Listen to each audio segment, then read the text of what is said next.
بسم الله الرحمن الرحيم.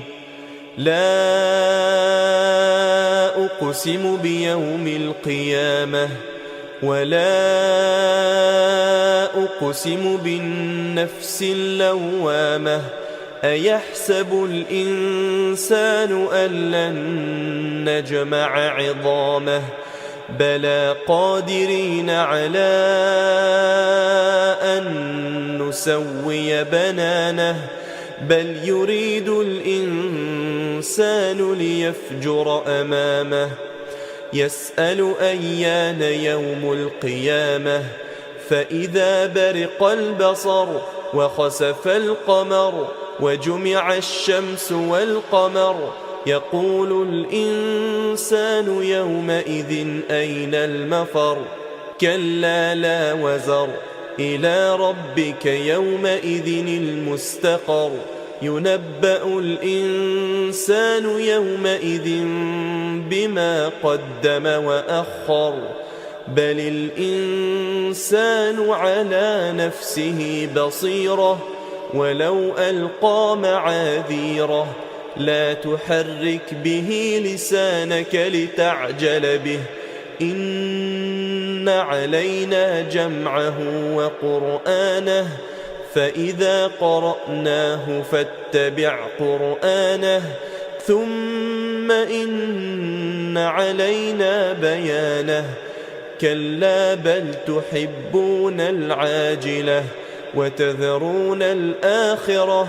وجوه يومئذ ناظرة إلى ربها ناظرة ووجوه يومئذ باسرة تظن أن يفعل بها فاقرة.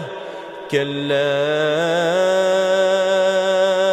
إذا بلغت التراقي وقيل من راق وظن أنه الفراق والتفت الساق بالساق. إلى ربك يومئذ المساق. فلا صدق ولا صلى ولكن كذب وتولى ثم ذهب إلى أهله يتمطى. أولى لك فأولى ثم أولى لك فأولى. أيحسب الإنسان أن يترك سدى ألم يك نطفة من مني يمنى ثم كان علقة فخلق فسوى فجعل منه الزوجين الذكر والأنثى. أليس ذلك بقادر على أن يحيي الموتى